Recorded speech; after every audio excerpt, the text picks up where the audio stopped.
Romanos. Romanos. Uma das cartas mais preciosas de toda a Escritura. Uma carta que foi alvo de transformação na vida de tantos homens e mulheres de Deus importantes na história. Por exemplo, Agostinho de Hipona se converteu lendo Romanos. Martinho Lutero se converteu lendo Romanos. John Wesley, sua vida foi transformada lendo Romanos. E a nossa oração é que a sua vida, a minha vida, a nossa vida seja transformada ao ler Romanos. Por que Romanos? Bom, uma breve olhada nos jornais serve para que percebamos que o nosso mundo está inundado de más notícias. Sim ou não? Nós vemos a humanidade escravizada pelo pecado, produzindo egoísmo, culpa, falta de direção, de sentido, desesperança, desespero frente à morte.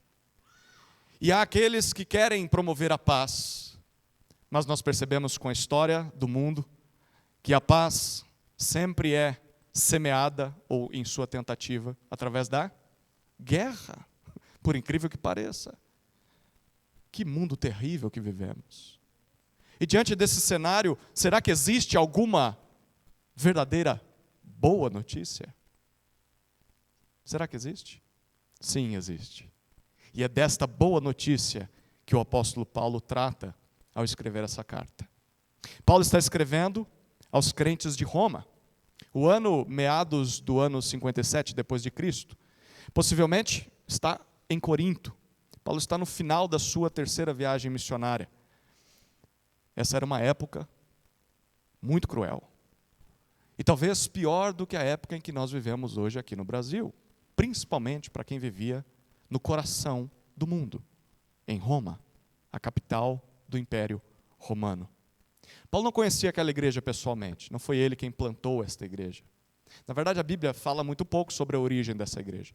É bem possível que ela tenha começado com judeus que tinham ido de Roma até Jerusalém, lá na festa de Pentecostes, em Atos capítulo 2. Na lista de pessoas que estão ali, nós temos crentes de Roma.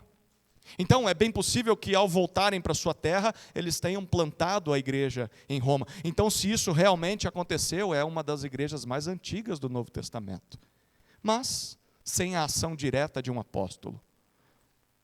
A igreja em Roma era uma igreja mista. Nós percebemos isso pela leitura que fazemos dessa carta. O que isso significa? É uma igreja composta de judeus, os plantadores da igreja, e outros que foram alcançados, mas também de muitos gentios, muitos não-judeus, romanos, gregos e pessoas de outras nações que se converteram a Cristo. Em sua maioria, essa igreja era composta de não-judeus. E por causa disso, essa igreja lidava com várias tensões. Por exemplo, no ano 49 depois de Cristo, um escritor romano chamado Suetônio nos disse que os judeus foram expulsos de Roma. Por quê? Ele escreveu nos seus escritos que foi por causa de conflitos gerados por um tal de Crestus. Parece que ele escreveu errado o nome de Cristo, né?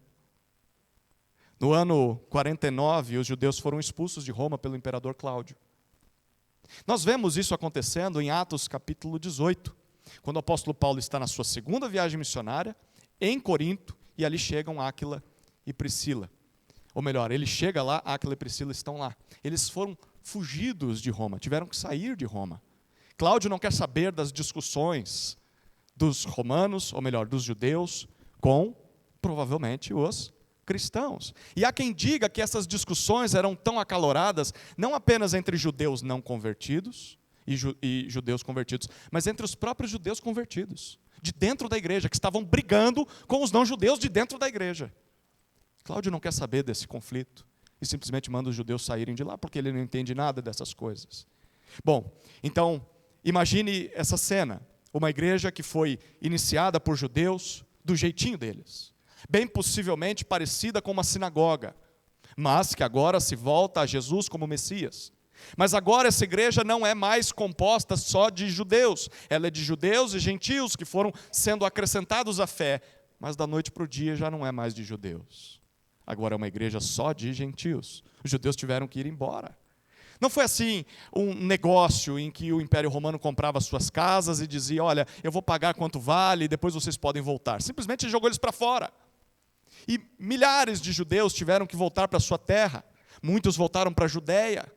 E é isso que desencadeia também, ou contribui com uma grande fome no mundo. E é por isso que o apóstolo Paulo, ali de Corinto, ele decide enviar uma oferta para as igrejas da Judéia, porque agora sabe que muitos judeus chegaram lá e precisam de socorro. Bom, judeus foram expulsos de suas casas. E a igreja ficou na mão de quem? Ficou na mão dos gentios. Por quanto tempo? Bom, pelo menos por 5 anos. Porque nesse intervalo, o imperador Cláudio sai do poder e entra Nero. Nero assume o trono. E para Nero, tanto faz se há judeus ou não ali, então ele permite que os judeus voltem. E aos poucos os judeus começam a voltar. Mas imagine você, um judeu da igreja de Roma. Você plantou a igreja, mas foi expulso dela. 5 anos depois volta. E a igreja que você encontra já não é mais a sua igreja. É outra igreja. Agora já não é mais uma igreja judaica, é uma igreja gentílica. Os costumes, a cultura, as coisas que a igreja faz já não são mais judaicas. Bom, como esse povo vai viver junto? Como será essa igreja a partir de agora? Qual será a sua característica principal? Dá para imaginar, né? Briga, conflito, discordância. Não é só uma questão de práticas, mas é uma questão de visão teológica. Os judeus têm uma visão muito clara da salvação. Os gentios estão aprendendo sobre essa visão também. Por causa disso, ao escrever Romanos, Paulo tinha pelo menos 4 propósitos principais. Essa carta, sim, é uma carta doutrinária. Paulo apresenta o seu evangelho. E talvez esse é um primeiro propósito. Ele quer se apresentar. Ele não conhece os romanos pessoalmente, conhece alguns irmãos que estão lá, no final da carta nós veremos isso, mas não toda a igreja. Quando ele está escrevendo para Roma, está escrevendo para toda a Itália. Então não é só uma igreja local, são todas as igrejas da Itália. Ele não conhece aquelas igrejas. Então ele quer se apresentar, quer mostrar sua teologia, quer mostrar sua pregação. E isso ele chama de meu evangelho. Nós veremos isso ao longo da carta. O meu evangelho. Não quer dizer que Paulo era o dono do evangelho, mas é assim que ele via sua mensagem principal. Eu anuncio o evangelho, quero me apresentar para vocês. Mas tinha um segundo propósito. Ele queria preparar o caminho para visitá-los um dia. Paulo tentou isso algumas vezes, e ele vai dizer isso para nós, principalmente no texto da semana que vem. Mas sem sucesso. E ao final dessa terceira viagem missionária, ele pretendia chegar lá. Ele levaria a oferta aos judeus, lá na Judéia, e dali voltaria talvez para Antioquia, e dali seria encaminhado para Roma. Paulo queria visitá-los. A gente sabe que ele nunca conseguiu fazer isso, não do jeito que planejou. Porque quando ele chega em Jerusalém, as coisas não andam bem. Lembram disso? A gente viu no livro de Atos. Ele é acusado falsamente, preso pelos judeus. E aí a saga de Paulo começa. Ele chega em Roma, mas chega muito tempo depois, e como prisioneiro. O terceiro propósito dessa carta é resolver as divisões existentes na igreja. Paulo sabe do problema que há entre judeus e gentios. Isso aconteceu em todas as igrejas do primeiro século. Mas em Roma é diferente, especialmente. Porque há esse conflito dos judeus que voltaram e agora querem se estabelecer novamente na igreja. Para os judeus, o cristianismo deveria ser regido pela obediência à lei, pela observância do sábado, observância da restrição dos alimentos que não se podia comer, das festas, dos costumes, da circuncisão. Para os gentios, o cristianismo é mais livre. Eu posso comer de tudo. Eu não tenho essa consciência pesada que os judeus têm. E a igreja vai enfrentar vários problemas, nós veremos isso na carta. Paulo quer tratar essas coisas também. E por fim, Paulo quer, ele tem uma quarta intenção, né? Não é só segundas intenções. Paulo quer chegar lá, quer encorajar a igreja, conhecer a igreja, ser abençoado pela igreja, mas ele quer ser enviado pela igreja. Talvez fazer de Roma um centro missionário para alcançar o Ocidente. Paulo tinha a intenção de chegar à Espanha para compartilhar o evangelho onde ele achava que o evangelho não tinha chegado ainda. Nós não sabemos o que aconteceria se Paulo tivesse chegado a Roma dentro dos seus planos, mas esse era o seu plano. Ele queria fazer de Roma uma base missionária para alcançar o mundo ocidental. E, para começar a estudar Romanos, temos que lidar com a sua introdução, que é a introdução mais longa dos escritos de Paulo. Efésios é longa, mas esta introdução é ainda mais do que a de Efésios. A carta em que ele gasta mais tempo se apresentando seus destinatários, para então começar o seu assunto. Nessa introdução, Paulo fala sobre o Evangelho. É isso que ele diz logo no versículo 1. O Evangelho. O que significa Evangelho? Já parou para pensar sobre isso? Quero crer que você se identifica como evangélico. Sim ou não? Muitos crentes em Jesus se identificam dessa maneira. O que significa ser um evangélico? O que é o Evangelho? Bom, naquela época, o Evangelho era uma boa notícia. Uma boa notícia para Roma, porque era a palavra usada pelos romanos para se referir ao nascimento de um novo imperador. O herdeiro ao trono nasceu, então se propagava essa boa notícia, esse evangelho por todo o império. Ou essa palavra era usada para se referir a um imperador que acabou de vencer os seus inimigos e agora é o novo dono do mundo. Ele era talvez um general e agora se tornou imperador. Foi o caso de Nero. E como se espalhava essa notícia? Através do Evangelho. Você propagava uma boa notícia. Era boa notícia para Roma. Para os povos, talvez não, mas era uma boa notícia. E Paulo usa essa palavra. Mas não para se referir a um novo imperador que nasceu, ao Nero que assumiu o trono. Não, ele ousa usar esta palavra para dizer: existe um novo e verdadeiro rei, cujo poder supera o de qualquer imperador humano, inclusive Nero, que está aí na capital do império, e é sobre esse rei que eu vou falar com vocês. Quem é este rei? Bom, Romanos 1, de 1 a 7 nos mostra. Basicamente, o que aprenderemos nesse texto é que o Evangelho de Deus diz respeito a seu Filho Jesus, o Cristo e Senhor, que conduz à obediência aos crentes, que por causa dele agora são amados, chamados para ser santos e alvos de sua graça e paz. Nós vamos ver isso aos poucos. Veremos isso em 4 partes, 4 informações sobre o Evangelho. Em primeiro lugar, veremos sobre o seu pregador, versículo 1. Em segundo, sobre o conteúdo do Evangelho, versículos 2 a 4. Em terceiro, os objetivos do Evangelho, versículos 5 e 6. E por fim, os efeitos do Evangelho, versículo 7. Então, olhemos para a primeira informação sobre o Evangelho. O pregador do Evangelho. Olha o que diz o versículo 1.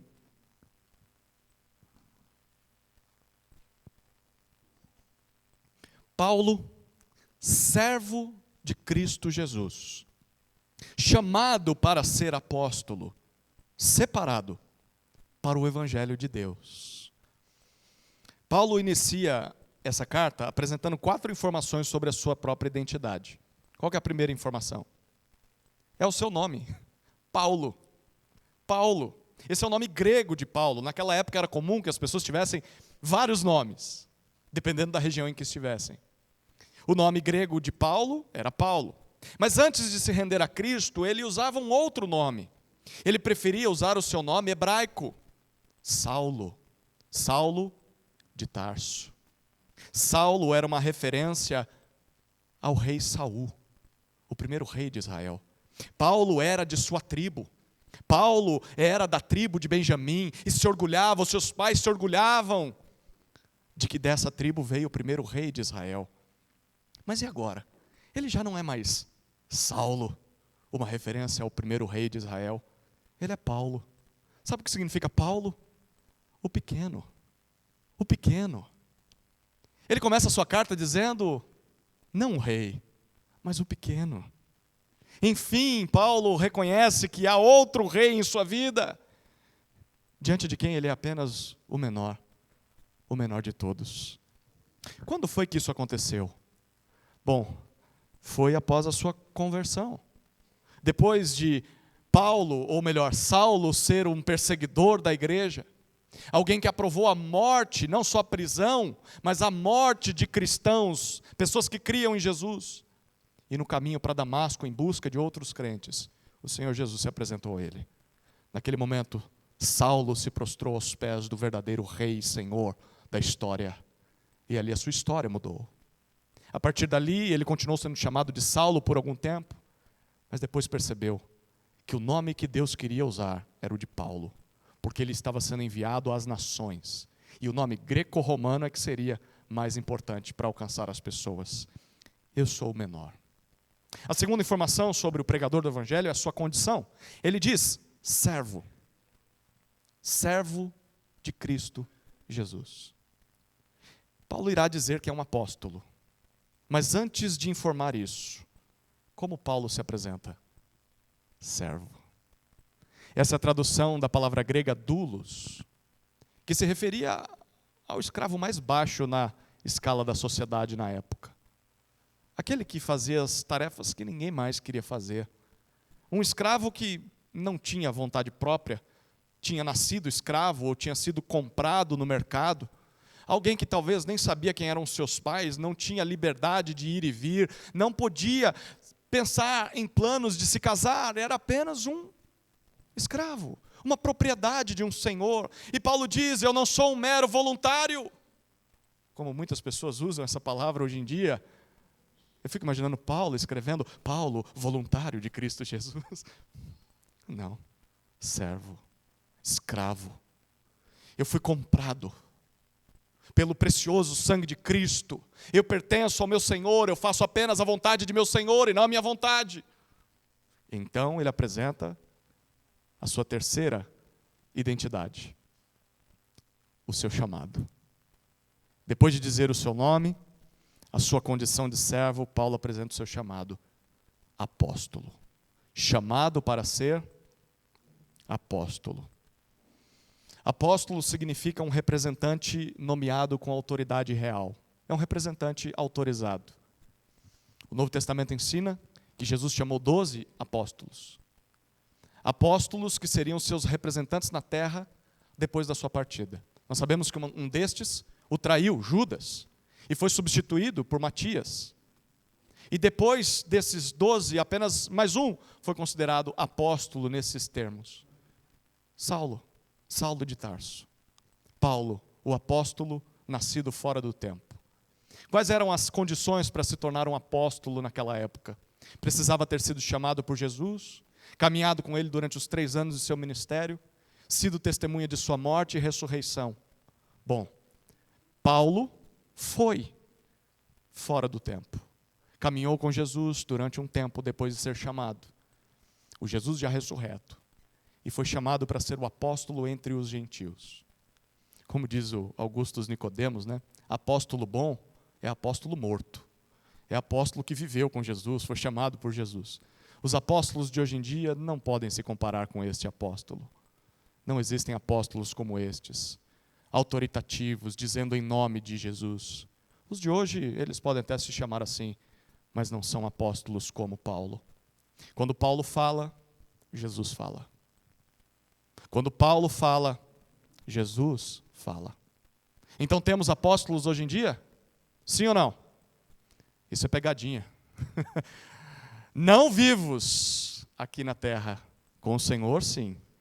E todas as vezes em que abrimos a Bíblia, sim, temos os apóstolos. Eles falam conosco. E quando eles falam, Jesus fala. Paulo é um representante de Jesus na terra. Há um detalhe, a palavra chamado implica em ser nomeado ou comissionado para uma função, sem qualquer condição de rejeição. Não é assim um assovio ou um convite. Ei, você quer ser meu apóstolo? A palavra que Paulo utiliza é uma palavra forte, como alguém que coloca você num canto da parede e diz, ou você vai ou você morre, não tem outra opção. E Paulo diz, eu fui chamado para ser apóstolo. Eu não pensei nisso, eu não queria isso, eu não buscava isso, mas aprovei a Deus me tornar um apóstolo, me tornar um representante dele na terra. Como responder a um chamado destes? Ele simplesmente obedeceu. Como você responde ao chamado de Cristo? Paulo diz, eu não tinha escolha. Ele termina dizendo a sua função. É assim que o versículo 1 finaliza. Separado para o Evangelho de Deus. Eu fui separado. Separado, no grego, tem a mesma raiz da palavra fariseu. Paulo também foi fariseu. Ele era de Benjamim, da tribo de Benjamim, mas era fariseu. O que era o partido dos fariseus? Os fariseus eram um grupo dentro do judaísmo que se auto-intitulou fariseus exatamente porque a palavra significa separados dos demais. Um fariseu era alguém mais puro do que os outros. Nós não nos misturamos com política, como os demais, os herodianos, por exemplo. Nós não somos rebeldes, como os zelotes, mas nós somos santos e puros. Somos a raiz de Deus, o povo escolhido de Deus. Estamos mantendo as tradições. Era assim que os fariseus se viam.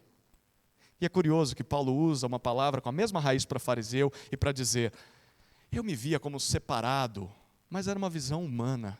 Eu não fui separado por homens. A minha separação é divina. Eu fui separado para quê, Paulo? Exclusivamente para o Evangelho. Para as boas notícias. Não de César. Não de um novo rei humano. Mas o Evangelho de Deus. As notícias de que existe um novo rei no universo. Fui dedicado a essa função. Perceba, Deus tem o seu próprio Evangelho. Deus tem o anúncio de que há um novo rei sobre o mundo. E esse novo rei não é César. Essa mensagem caía como uma bomba nas ruas de Roma. Não é César? Como assim César não é o rei do mundo? Essa carta, se caísse nas mãos de um guarda romano, poderia gerar problemas para quem estivesse aportando. Não, não é César. Deus tem um outro rei. E esse evangelho tem origem no próprio Deus. Paulo diz, é o evangelho de Deus. Ele não tem origem em mim, não fui eu que pensei sobre o evangelho, até porque, se homens tivessem pensado no evangelho, ele não seria o que ele é. Porque quem pensaria no evangelho? Apenas a mente profundamente sábia de Deus poderia pensar o que é o evangelho. Nós veremos isso daqui a pouco. Não é invenção humana, não é invenção paulina, é invenção divina. O evangelho é de Deus. Bom, se Paulo é um apóstolo de Cristo, se ele é um representante autorizado de Cristo, o que nós devemos fazer? Dar ouvidos ao que ele diz. Não importa onde nós vivemos, não importa qual seja o regime de governo ao qual nos submetemos, não importa se estamos em Roma, debaixo do império de César, não importa se estamos no Brasil, não importa, em qualquer lugar que estejamos, quem esteja sobre nós, devemos ouvir o que Jesus tem a dizer através da boca de seu apóstolo. Mas Paulo exige essa obediência, não na carteirada. Sabe quando a pessoa chega e fala, você sabe de quem eu sou filho? Você sabe onde eu estudei? Você nem me conhece, se você soubesse. Paulo não começa assim. Ele começa dizendo, eu sou servo. Por que é que eu vou convencê-los a me ouvir? Porque eu quero que vocês olhem para o Senhor. Eu quero que vocês olhem para o Cristo, para o verdadeiro rei da história. Não são as minhas credenciais, não são as minhas prerrogativas que deveriam fazer vocês obedecerem. É olhando para Ele. Ao olharem para Ele vai fazer sentido aquilo que eu falo. Olhem para Cristo. Eu sou pequeno, sou Paulo, sou um servo, fui chamado, fui separado por Jesus Cristo. Queridos, a verdadeira autoridade espiritual não vem da autoexaltação. Como quem diz, olha, vocês precisam olhar para mim, olha o meu gabarito, olha de onde eu vim, olha o que eu estudei, olha os livros que li, olha a minha história. Não, não é assim que você conquista a autoridade. Não é impondo a autoridade. Mas a verdadeira autoridade espiritual, ela vem de uma completa submissão e sujeição a Cristo. Você conquista o coração das pessoas quando elas olham para você e veem que você é completamente submisso a Jesus. Paulo é servo, o pequeno, escravo de Cristo. Como nós deveríamos responder a isso? Olhar para esse tipo de submissão e imitá-la.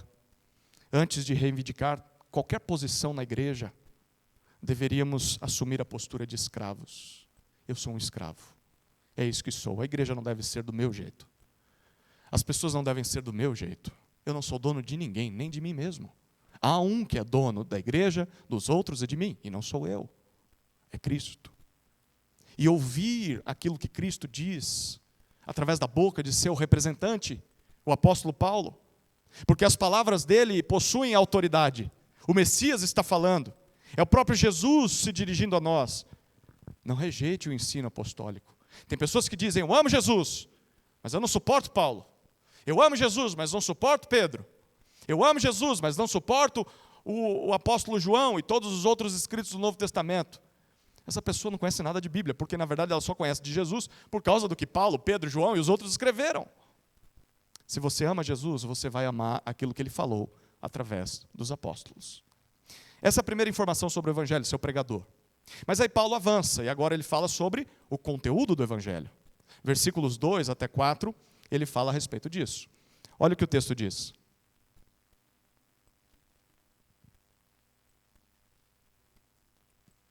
Que ele, no passado, prometeu por meio dos seus profetas, nas Escrituras Sagradas.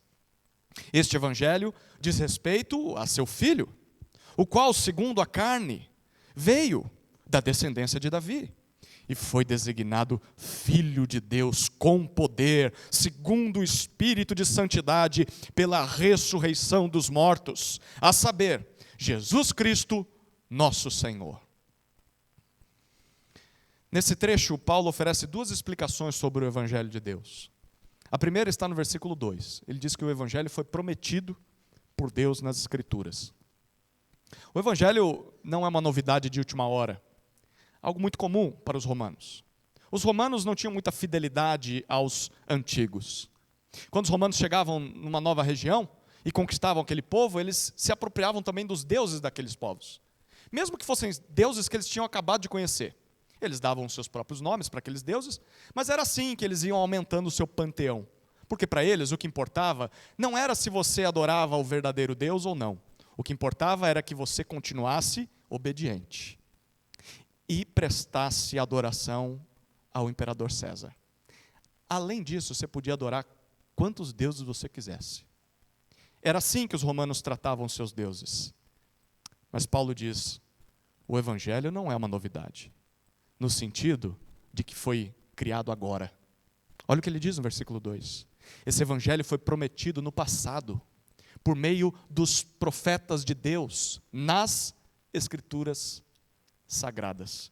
Em outras palavras, Paulo pregava exatamente aquilo que o Antigo Testamento prometeu. Em cada um de seus profetas, Deus prometeu o Evangelho. O Novo Testamento se fundamenta no Antigo Testamento. Como, pense numa casa.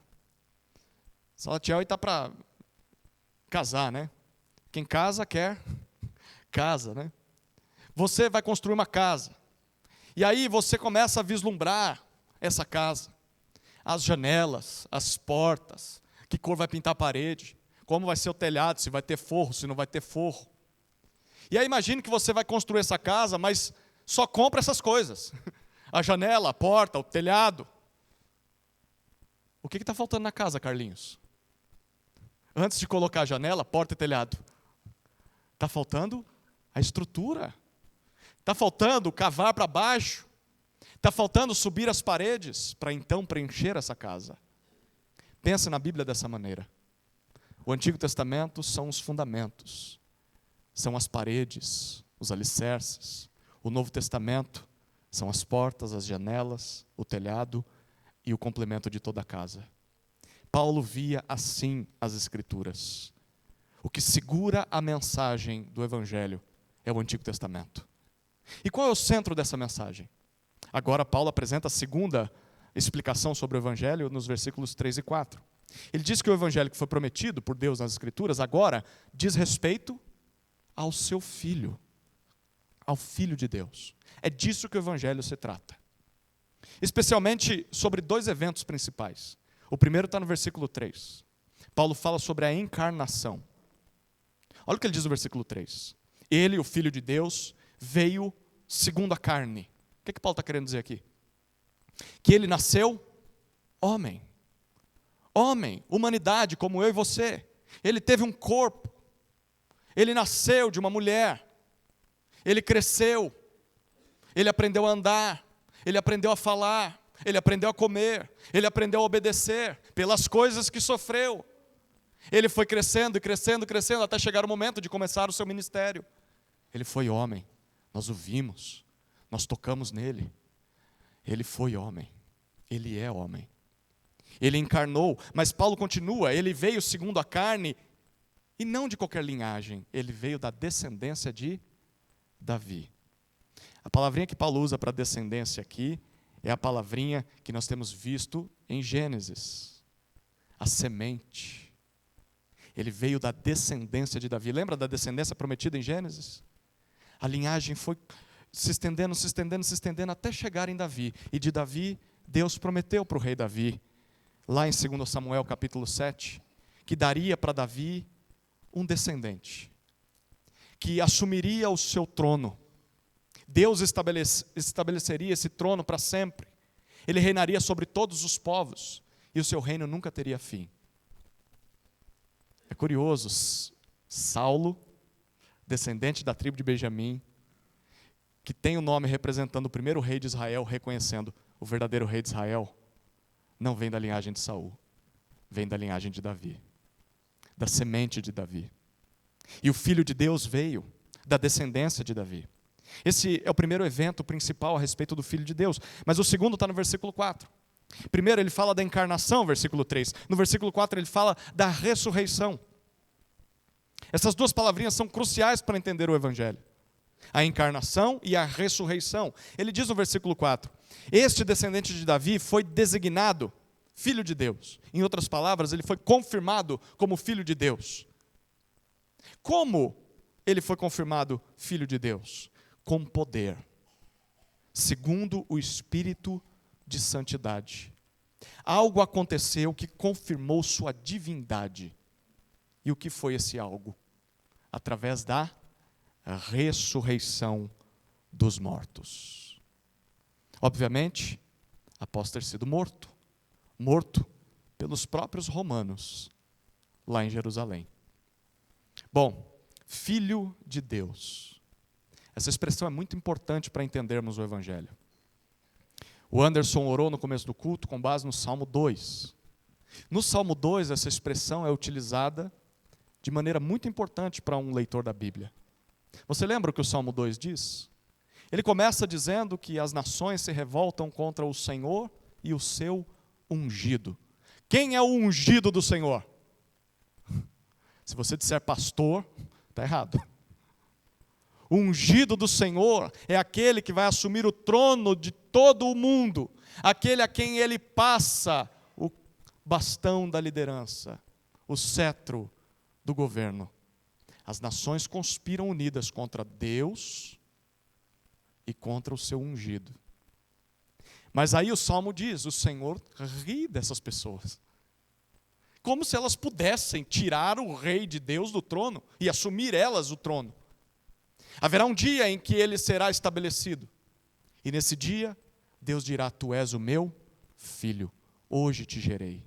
O Filho de Deus diz respeito ao rei que Deus estabeleceu sobre toda a criação. E o Salmo 2 termina dizendo, para que o rei não se irrite, o filho não se irrite, beije a mão do rei. Beijai o filho para que ele não se irrite. Beijar o filho, como assim? Eu tenho que dar um beijinho na bochecha de Jesus para ele não ficar irritadinho?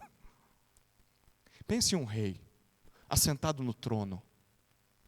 Como você dá um beijo no rei? Você se ajoelha perante o rei e você beija a sua mão.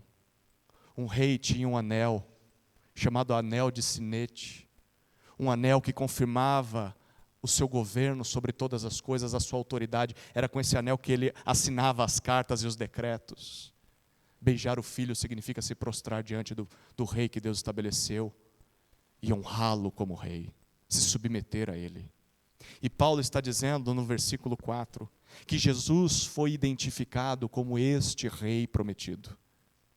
Quando é que Deus estabeleceu Jesus como rei sobre a criação?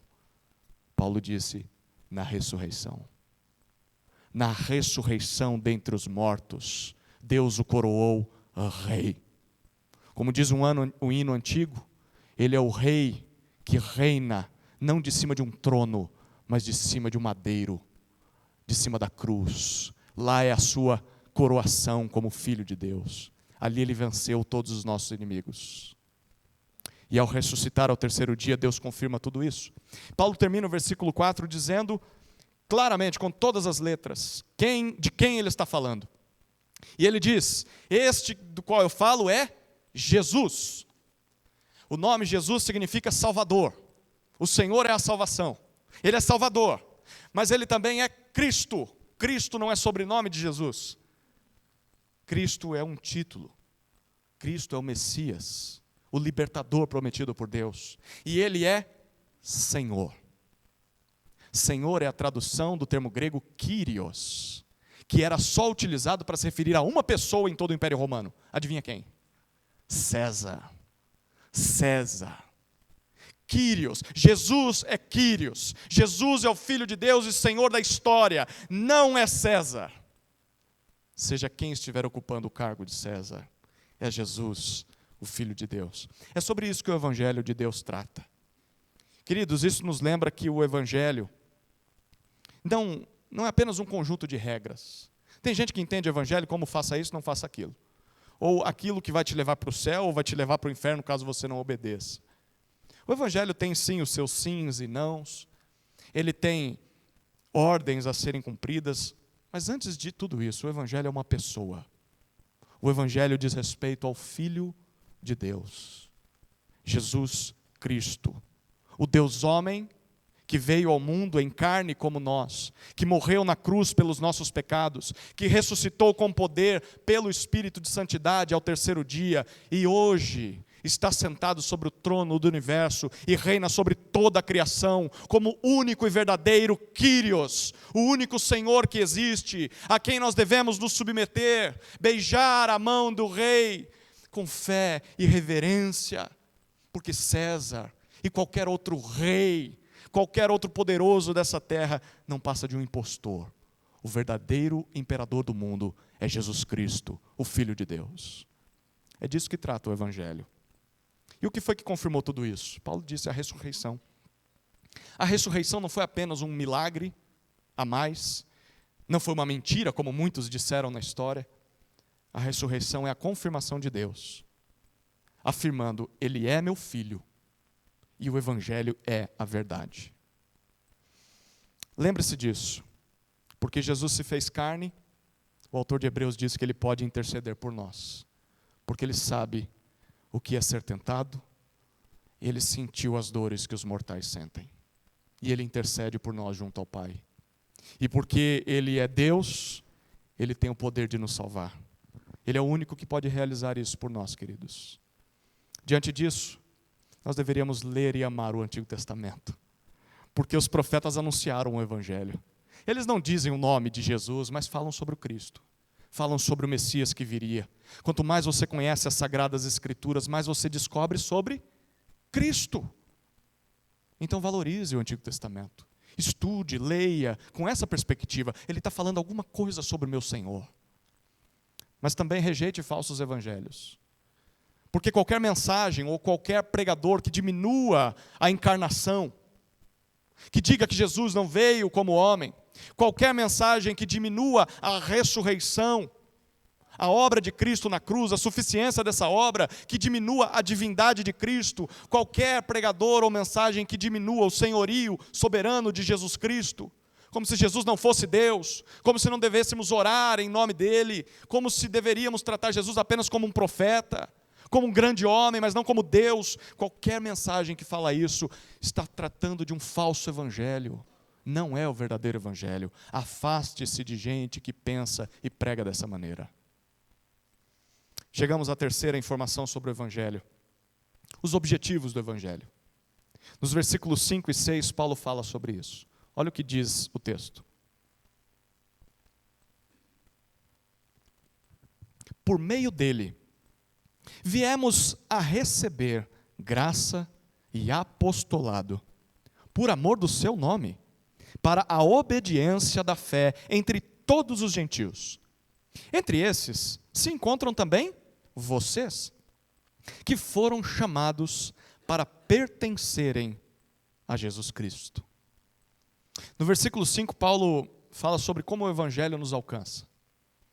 Ele diz, por meio de Cristo, nós, não só Paulo, mas todos os crentes, nós, ele coloca no plural, nós recebemos duas coisas.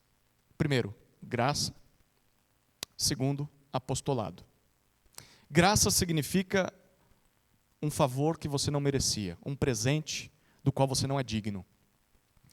Recebemos a salvação, algo que não merecíamos.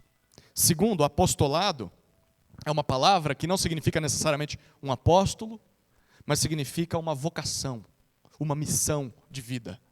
Nós recebemos, por meio de Cristo, uma nova missão: representar e anunciar a Cristo neste mundo. Em outras palavras, somente através de Cristo alguém pode ser salvo. Somente através de Cristo alguém é alvo da graça de Deus. Ninguém é salvo por seus próprios méritos. É necessário que Cristo demonstre favor.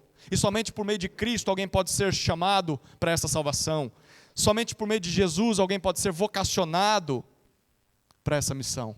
Não existe outro lugar, não existe outra pessoa, não existe outra religião que nos leve até Deus. Somente Cristo. E qual é o propósito disso? Paulo, um pouco mais à frente, no versículo 5, você vai entender por que eu estou pulando uma expressão aí. Ele diz, o texto é bem claro, para a obediência da fé. A Revista Atualizada traduz como para a obediência por fé. A NVI diz para a obediência que vem pela fé. Só pelas traduções diferentes dá para perceber que a expressão é difícil, não é? Quando você estiver estudando a Bíblia e não entender alguma coisa, busca outra tradução. Se piorar, busca uma terceira tradução. E se não entender nada, descobriu que aquela expressão é difícil mesmo. Se nem os tradutores concordam, essa é uma expressão difícil. O que significa? Bom, há duas possibilidades. E quem sabe Paulo não estivesse atirando nas duas, né?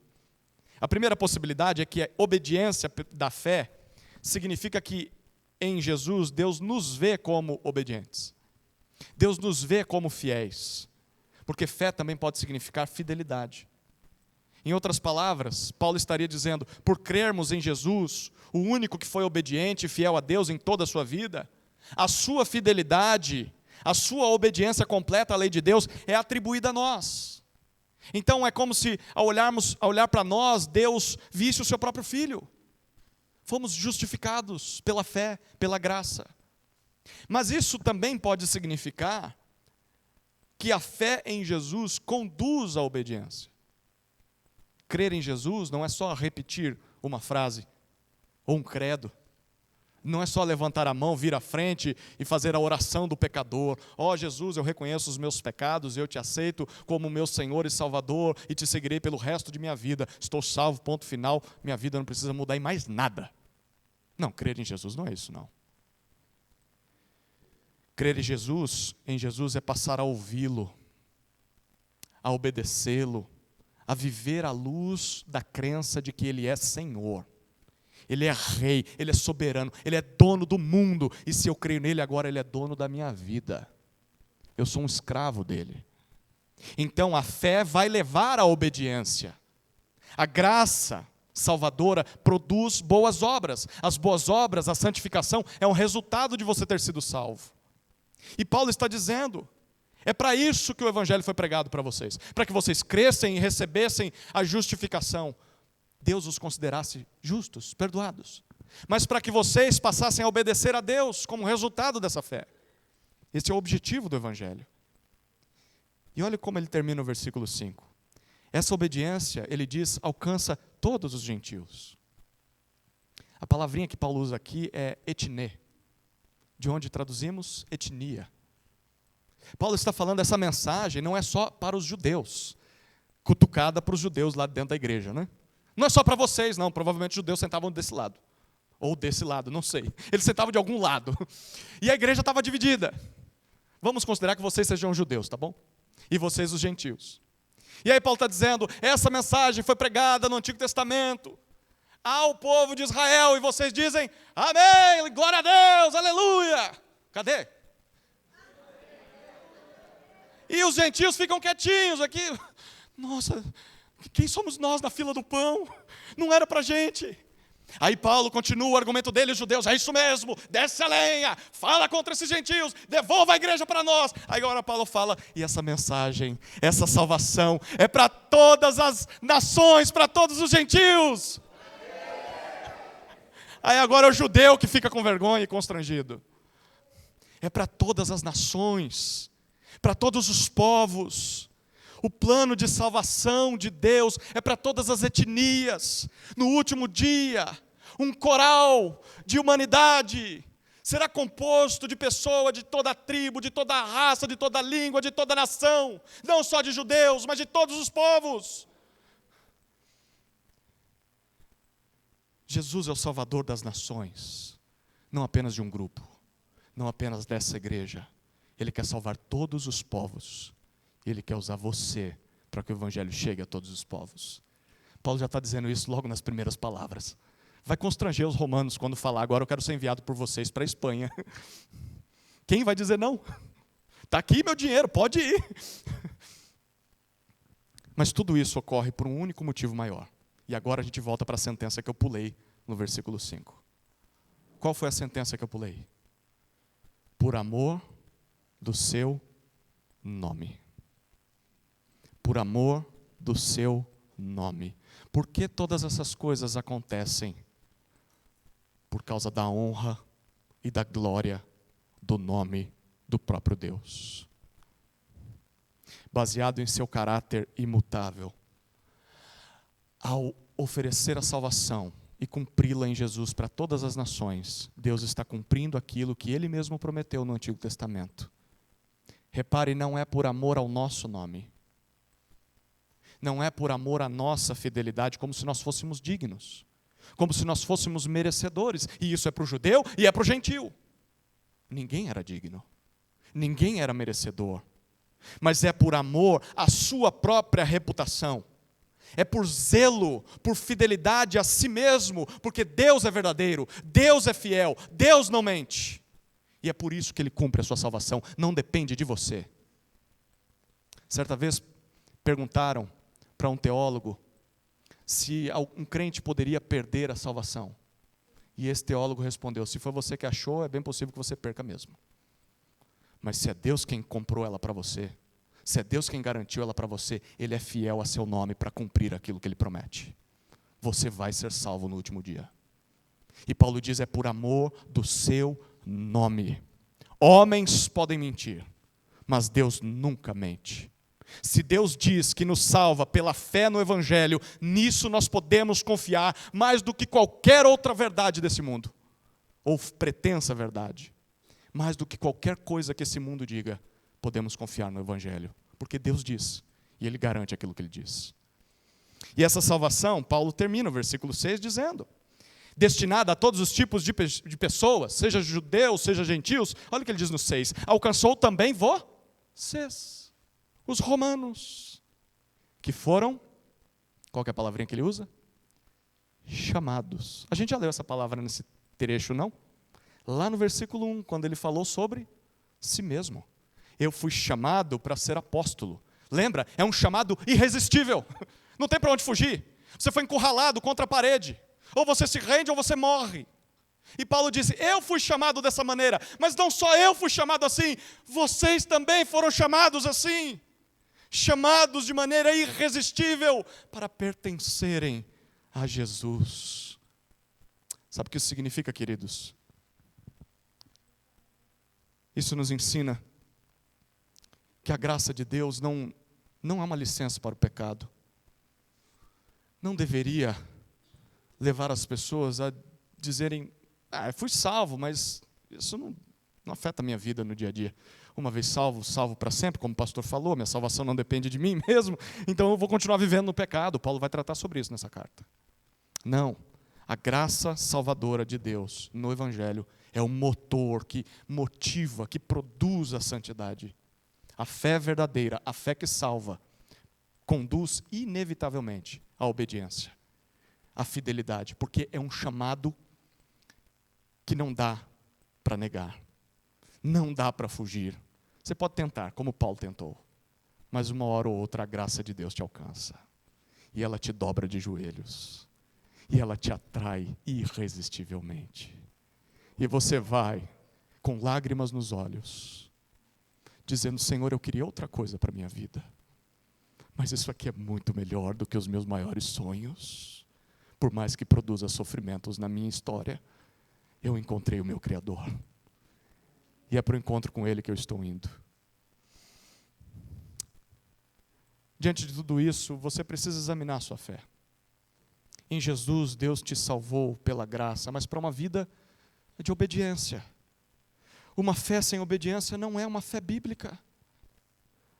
Será que você vive realmente submisso ao senhorio de Cristo? Louve a Deus por Ele ter pensado em você. Ele não precisava, Ele podia ter sido fiel às suas promessas e salvado apenas os judeus que creram no seu Messias, mas Ele pensou em todos os povos, pensou em todas as etnias, pensou no brasileiro, no argentino, até o argentino. Ele pensou em todos. Abraça essa salvação. Não perca a oportunidade de fazer discípulos de todas as nações, conduzindo outros à mesma fé obediente. Imagine no último dia o privilégio que você terá de ver aquele coro celestial junto com a nova humanidade cantando, você estando ali presente, que vai ser já fantástico, mas olhando pessoas que foram alcançadas por causa da sua vida. Você está aqui por causa do investimento daquele, e o outro pode estar ali por causa do teu investimento. O que significa um recurso que você possa ofertar? O que significa horas do seu dia que você dedica ao discipulado? O que significa se entregar à missão e dizer: Senhor, eis-me aqui, me mande para onde o Senhor quiser. Porque a vida é curta, eu vou passar a eternidade te louvando, e eu quero que todos os povos estejam lá. É isso que motiva o apóstolo Paulo. E diante disso, chegamos à última informação: os efeitos do Evangelho. Olha o que ele diz no versículo 7.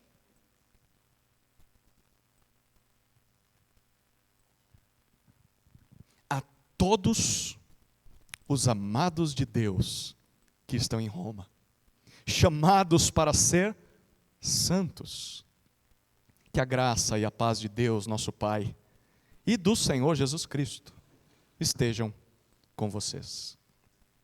Finalmente, Paulo apresenta os seus destinatários. Olha, depois de falar tudo isso, é que ele se dirige aos seus leitores. E ao fazer isso, ele, por trás das linhas, ele deixa muito claro o que o Evangelho produz na vida de quem crê. Quem são os leitores de Paulo? Quem somos nós, os que cremos em Jesus, os que cremos no Evangelho? São 4 descrições que podem ser lidas como 4 efeitos do Evangelho na vida de quem crê. Primeira descrição: eles são amados de Deus. A todos os amados de Deus. A palavra que Paulo usa para se referir a amor é a palavra ágape. A sua raiz é ágape. Lembra do que significa ágape? É um sacrifício pelo bem de outro ou de outros que não merecem, que eram incapazes de alcançar esse favor. Por que eles são amados? Não porque eles merecem. Não é por mérito, mas é por causa da fé no Filho de Deus. Eles beijaram a mão do rei e receberam favor do rei. Amados de Deus. Rapidamente, volte seus olhos um pouco à frente nessa carta. Capítulo 5. Versículos 6 a 8. Só para colocar um pouquinho de água na sua boca, para você ficar com sede do que Paulo vai falar no restante da carta. Vai demorar para chegarmos no capítulo 5, mas eu vou adiantar um pouquinho. Capítulo 5, versículos 6 a 8. Porque Cristo, quando nós ainda éramos fracos, morreu a seu tempo pelos ímpios. Dificilmente alguém morreria por um justo, embora por uma pessoa boa, alguém talvez tenha coragem para morrer. Mas Deus prova o seu próprio amor para conosco, pelo fato de Cristo ter morrido por nós, quando ainda éramos pecadores. Se você olhar agora para o capítulo 8, versículo 1, olha o que Paulo diz. 8:1. Agora, pois, já não existe nenhuma condenação para os que estão em Cristo Jesus. Nenhuma condenação. Nada do que nós façamos ou deixemos de fazer nos tornará mais amados por Deus ou menos amados. Nós somos amados de Deus. Ponto final. Por que somos amados de Deus? Por causa do que seu Filho fez naquela cruz. Deus nos ama. Ponto final. Nunca se esqueça disso. Nunca se esqueça disso, especialmente em momentos de pecado. Porque quando o pecado vem, quando nós caímos, as acusações que vêm de nossa própria mente, é de que, está vendo? De novo você fez isso. Quem você pensa que é? É crente fazendo essas coisas? E o sangue de Jesus foi à toa? Você devia parar. Você é falso, mentiroso, hipócrita. Está vendo? Você não muda, você não presta. Será que Deus me ama? Será que Deus está irado? Será que Deus vai jogar um raio na minha cabeça? Será que ao sair para trabalhar eu vou bater o carro porque eu pequei? Deus está irado. Deus está com a lista de condenação e vai desferir o seu golpe contra mim. Esse é o nosso pensamento quando nós pecamos. Mas o Evangelho está aqui para nos dizer não. Não. Deus em Cristo te ama no Evangelho e nada além do Evangelho. Você é amado por Deus, ponto final. Não há mais ira, não há mais castigo, não há mais rejeição para os que estão em Cristo Jesus. Isso não motiva a gente? Senhor, eu quero te honrar, não por medo de ser lançado no inferno, de cair um raio na minha cabeça, mas por seu grande amor por mim. O que faria eu diante desse amor, se não render toda a minha vida aos teus pés? Essa é a primeira informação que Paulo fala sobre quem crê em Jesus. Você se torna amado por Deus. Volte lá para o capítulo 1. No versículo 7, ele continua e diz a localização desses crentes.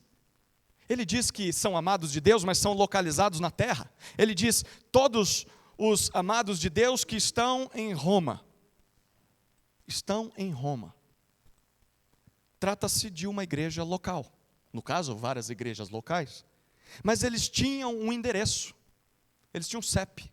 Naquela época não tinha CEP, mas você entendeu. Tinha um lugar onde eles se reuniam. Crentes no Evangelho que se reúnem regularmente para desfrutar de comunhão. A pergunta é, o que eles fazem? Desde o começo. Eles se reúnem para orar, para cantar músicas, louvores a Deus, para ouvir a pregação da palavra, para ver a palavra. Como eu vejo a palavra? Através do teatro. Que história é essa, pastor? Que teatro? O que nós vamos fazer aqui? Nós vamos encenar a última ceia. Deus ordenou que fizéssemos isso para vermos o Evangelho, o pão e o sangue, e lembrássemos da cruz. Tem um outro teatro que Deus nos mandou fazer, para lembrarmos do Evangelho. Quando alguém se rende a Cristo, o que nós fazemos? Nós batizamos essa pessoa. Desde o começo a igreja se reunia para orar, cantar, ouvir a pregação, ver a pregação no batismo, na ceia, e para compartilhar o Evangelho uns com os outros. Pregar de Cristo uns aos outros. Querido, segundo o Novo Testamento, todo crente no Evangelho fará parte de algum grupo assim. Haverá uma igreja local em sua vida. O oposto é que é uma anomalia. Um crente dizer, eu sou salvo por Jesus, mas não pertenço a nenhuma igreja, eu desisti desse negócio de igreja. Isso é uma aberração. Não existe um crente no Novo Testamento separado de uma igreja. Quem diz isso está criando um novo evangelho. Está criando um evangelho de Cristo sem o seu corpo. Não existe uma cabeça andando por aí sozinha. A cabeça está sempre andando com o seu corpo. Qual que é o corpo de Cristo na terra? É a igreja. Um crente em Jesus estará ligado a uma igreja. Se Paulo estivesse escrevendo a você hoje, como Paulo te identificaria? Será que ele diria a todos os que estão na igreja batista, no Jardim Imperial? Você estaria sendo citado? Você faz parte de uma igreja local? As cartas do Novo Testamento se dirigem a pessoas e a igrejas que se reúnem como igreja. Ame a sua igreja.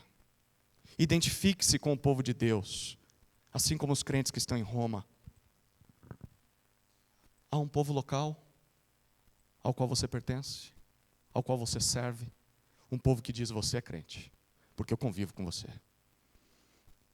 Nós atestamos a sua salvação, porque nós vemos o fruto do Evangelho na sua vida. Se você não pertence a nenhuma igreja local, só você diz que você é crente, ninguém confirma isso. A igreja local é que tem as chaves do reino. É a igreja local que diz: aqui está um crente em Jesus, que está caminhando para o céu. Ou, aquele ali não é mais crente, não parece crente. Estava entre nós, mas não parece. Então não fará parte do nosso grupo, porque nós não atestamos a vida dele. Se você não pertence a uma igreja local, você está caminhando sozinho. Vale a pena? Arriscar? Lance a sorte e veja no que vai dar.